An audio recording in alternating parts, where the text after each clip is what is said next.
Alright, we are recording for chapter 15 of Final Frontier. Um, I got some issues with the chapter, but I mean, they are more technical, but still make me say no. But, I mean, overall, the chapter's still okay. And does have some good stuff in there. So it starts with, yeah. Actually, no, let me mention this first before getting to it. It does jump a little bit, both in time and in place. So we start on the Klingon bird of prey. We then get a time skip forward, which is fine. We don't need to know how much time passes or know anything really about, any details of Claw and Vixis having sex. It's completely unnecessary there. And then also when we jump from, we then later jump from the bird of prey to, actually no, we get another time jump. And then, actually I'm trying to remember, we jump to the Enterprise. There is also a time when we're back on the bird of prey that might have been like we went to the Enterprise and went back to the bird of prey, then back to the Enterprise. I don't quite remember now. But there was nothing indicating the separations. Yeah, so I don't know how well this will show up, but right in there, where it's circled, let me actually do it a little differently.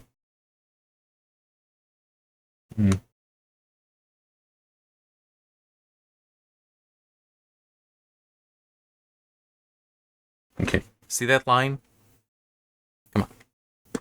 See that line that I drew in there? Okay, I'll get rid of it.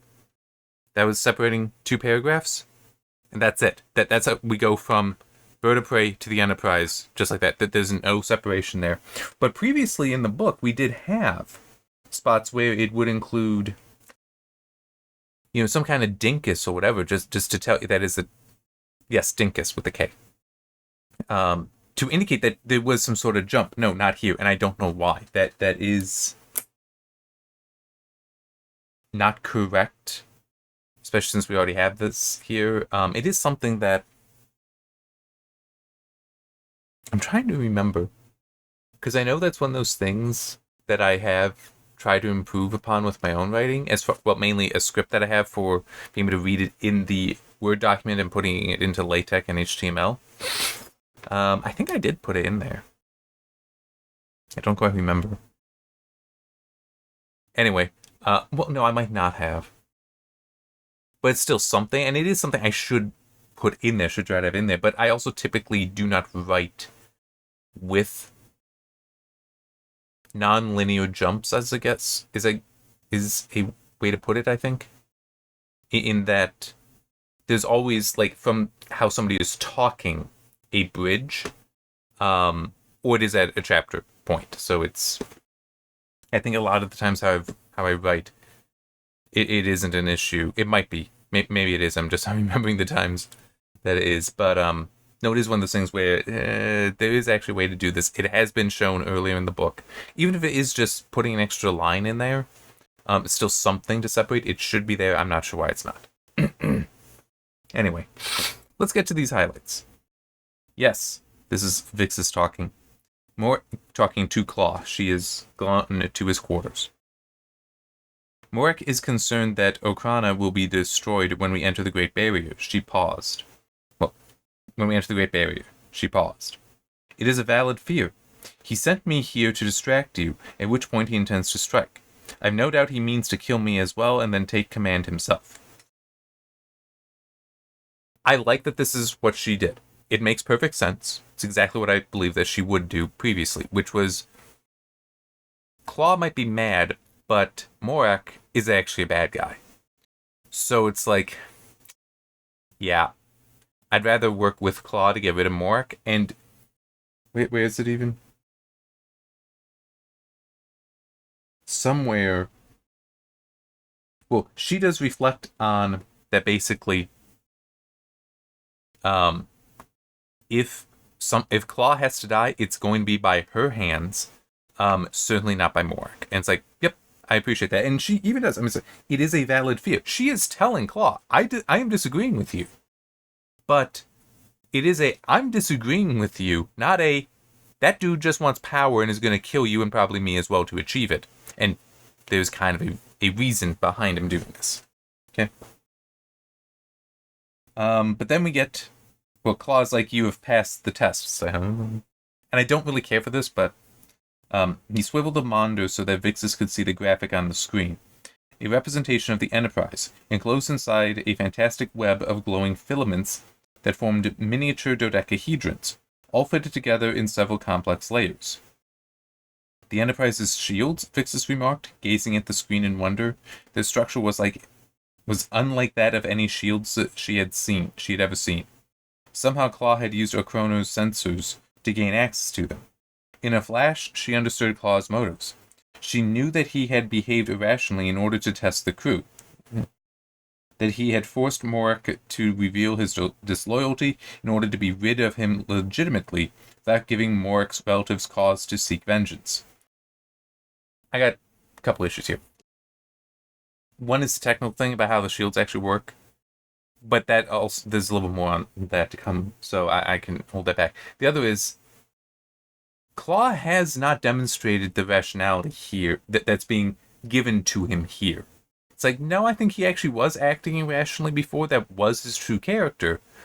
But afterwards he calmed down, recognized the error of that, but also recognized this is something I can use. That it will allow me to test the crew to see who will stand with me, who will respectfully oppose me, and who will just outright oppose me. So, Vixus will respectfully oppose him. And he does acknowledge that it is respectful. He's good with that. But that Morak will not, and so I know who I need to kill.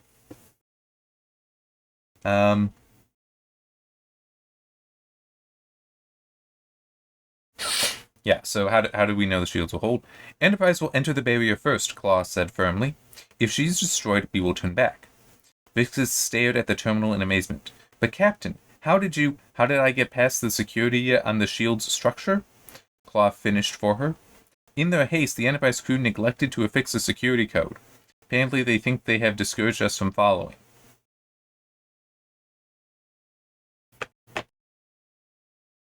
I have no option but to reject fervently the idea that anything on board the Enterprise, certainly not a defensive system like the shields, can ever be without a security code. Right? There should just be generically a code on all of that stuff simply because it exists on the Enterprise. Right? There's not they just happen to forget to turn on a password. No, that is,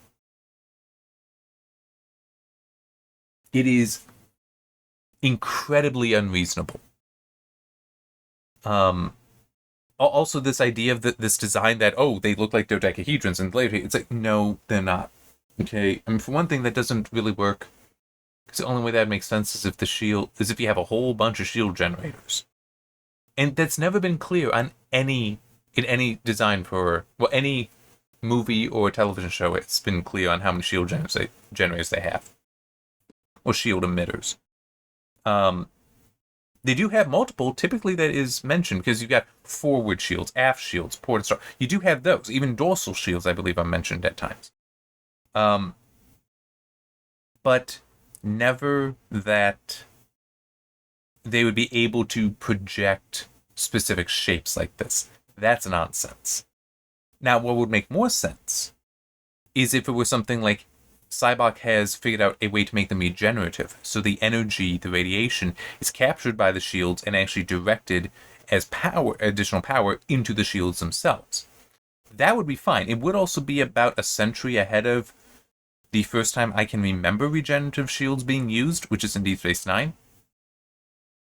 Used at least by that name. But it still is. That, at least, would not be unreasonable. Granted, though, it just occurred to me the concept of regenerative anything might not have existed in the late 80s for this. I'm just trying to think what... Because like regenerative braking, that's used in F1 racing, but I don't know when that would have been introduced. I could believe that there were some things using regenerative systems like that, but and just to be clear for anyone unfamiliar with the use of the term in this, regenerative braking or shields, what that means is that in their use, they are capturing energy, and that energy is stored and then used in some way. So for regenerative braking, which F1 cars use, also by the way, UPS trucks, they added that to their fleet, and I can believe that others are also using it, where when a car is braking, some of the energy is actually fed into generators to build up an electric charge that's then stored and then applied back to motors to get it going again. Which is very appropriate because electric motors have good low-end torque. So for something very large like a UPS truck, especially fully loaded, that can put a lot of power to the ground at low speed. So it can get you moving, can get you accelerating quite well. Now for regenerative shields, that's it's in the Dominion War. It's season 6 or 7 because it's pretty late. I think it's the planet, that one specific planet that they kind of just do the Battle of the Bulge type thing to reach out and capture this one planet because it's so critical.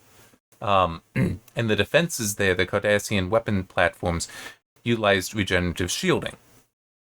So technically they shouldn't have been as impervious as described there, but it still is. Every time they were hit by something, the shields would absorb some of that power to feed the shields so they stay up, or at least up longer. They ultimately managed to trick the things, because they were basically drones, the weapon platforms, to fire on their command center. That was also what was beaming power to them. That's how they ultimately solved that, because it was the only way to get through the shields. They wouldn't be that as impervious as shown there, but regardless, that at least would be a way to address the radiation issue. Now, okay, that's fine for the Enterprise. How would that help the Bird of Prey? How would it be able to do that? Well, in theory, they may have somebody on the level of Scotty. Maybe not. I don't know. That is actually a flaw. Because a Bird of Prey shouldn't be... It's a scout ship. And because it's the only ship we know for a fact at this point has cloaking devices, it's possible that it doesn't have the most advanced of other technologies on there, just because it was meant to be mass produced and sent out. I mean, it's like the U-boats in World War I and World War II. They were good to go out alone, maybe with a few others, and just raid things and then slip away. But they were not the battleships. They were not the things that you would expect would actually turn the war. Or at least the war on the seas. The war in the oceans. You would not expect that. So you wouldn't necessarily put a whole bunch of technology there. That you would want them to be lower cost, which was actually a reason why. Pretty sure this was true for Germany. A lot of Navy officers liked them because you didn't need to be a captain to have command of one. They was actually open to commanders. They were considered lesser things. Anyway, so there's that issue. But as far as how could they get the knowledge on the shields, the ship has already been modified for that special gunnery rig for Claw to have at the captain's seat.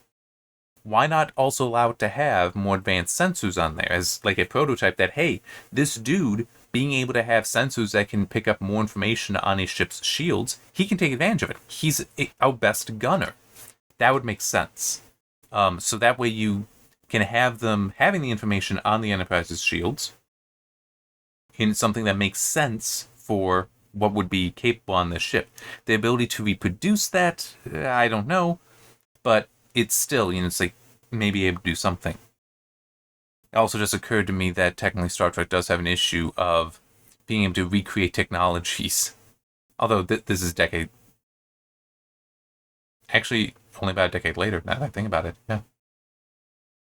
I like some of the science fiction stuff, some of the tech stuff that they do in Star Trek Voyager. Some of it's also stupid. But one thing that has always bothered me is the slipstream drive, because in the episode it's introduced in, they very rapidly are able to recreate it on Voyager and have it work quite effectively and make quite a good distance.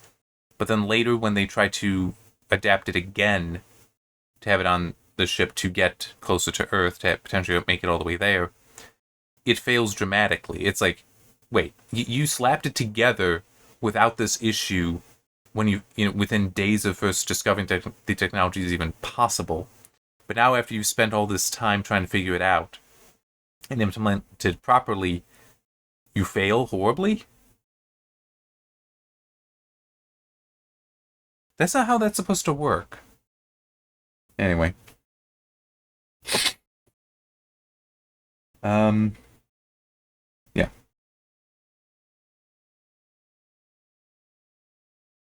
So then there's this. First officer, if I had insisted on taking a Krona into the barrier unprotected, you would have killed me, yes? Her heart began to beat faster, but she fixed her gaze on him fearlessly and said, yes. He smiled faintly, pleased. That is as it should be.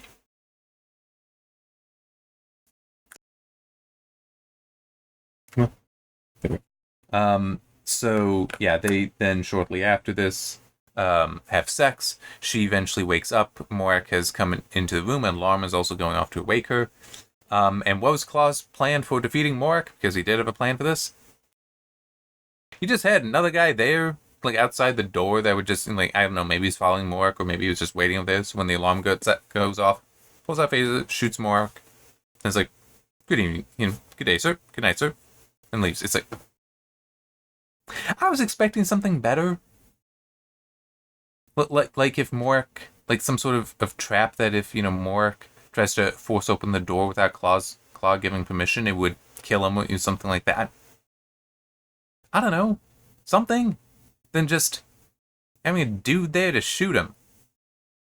That seems kind of basic. Too basic for what should be possible here. But anyway. So, now we get to the Enterprise, where on the bridge, Sulu and Chekhov at least are multiple people, more than them, they're now seeing the Great Barrier, and they are scared because, I mean, everything that they've been told, and to actually see it before them now, it's intense. And it's like, yeah, supposedly nothing is able to survive this. Why should we believe we can? Sybok has this line, though. Behold the veil of darkness, Sybok said. He spoke with the authority of a prophet. Not all prophets actually were good at that, but anyway. Behold fear in all its ugliness. It's like, I get that. Because it is described as sort of a horrible, ugly thing that they're seeing there, but it's also, you're going back to the whole fear of the unknown aspect. It's like, Kirk is not guilty of that. Few to none of these people on board should feel that way either. It's their job. So, yeah. I get the sentiment, but it's misplaced. Also, the idea of, with the authority of a prophet. One of the things, it's like, Moses is a prophet.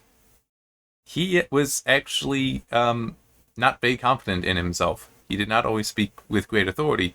Some speculate that might be that he had some sort of speech impediment. Well, I think there is actually a reference to him not speaking well. But it could have been a speech impediment like mine, or a stutter like other people have. Whatever. But it's like, nah, actually, even like one of the greatest prophets you could name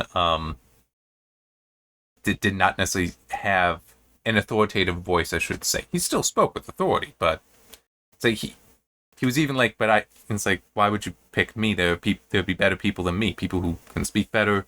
There are also several times that he did have his brother Aaron speak instead of him. I mean, yeah. Sorry, I get the idea, but it's not really how that works. Well, it's not really true.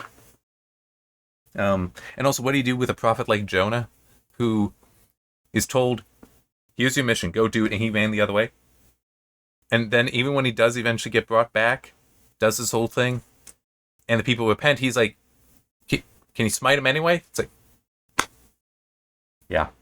Anyway, had to highlight this.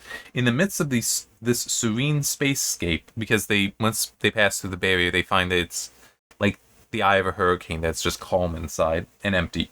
Well, mostly empty. In the midst of this serene spacescape, a single planet rotated around. That's not even right. It would be revolved around. Because rotation is this, revolution is this.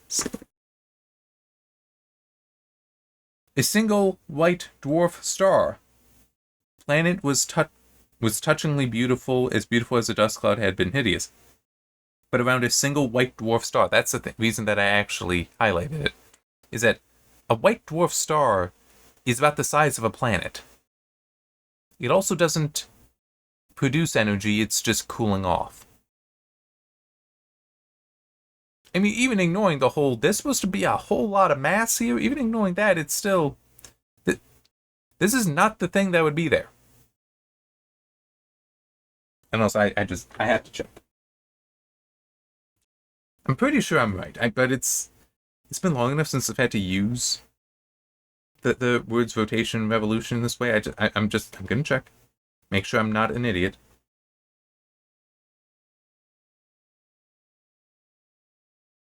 Yes, revolve, to move around a central point, to spin, to rotate. Well, yeah. But to move around a central point. So yeah, for revolution, to the act or state of orbital motion around a point. So, yes, that it is. They use the wrong term in here. No, I gotta add that note. I have to add this note. Also, it describes the planet as rotating around the star instead of revolving. I mean, is that being kind of pedantic? Yes. But it's also the whole, it's wrong. And this, yes, it is also this. Star Trek is science fiction. You're supposed to get it right. You're supposed to get the science right there, okay? Like, this is something that you're supposed to have the people interested in physics, the lay people interested in physics, but also the physicists, the astronomers, the engineers, the chemists, the biologists, all these people, that's who you're... non-lay people, I guess? Non-lay people audience is supposed to be, okay? That's who you're targeting here. You shouldn't get that wrong. Yeah.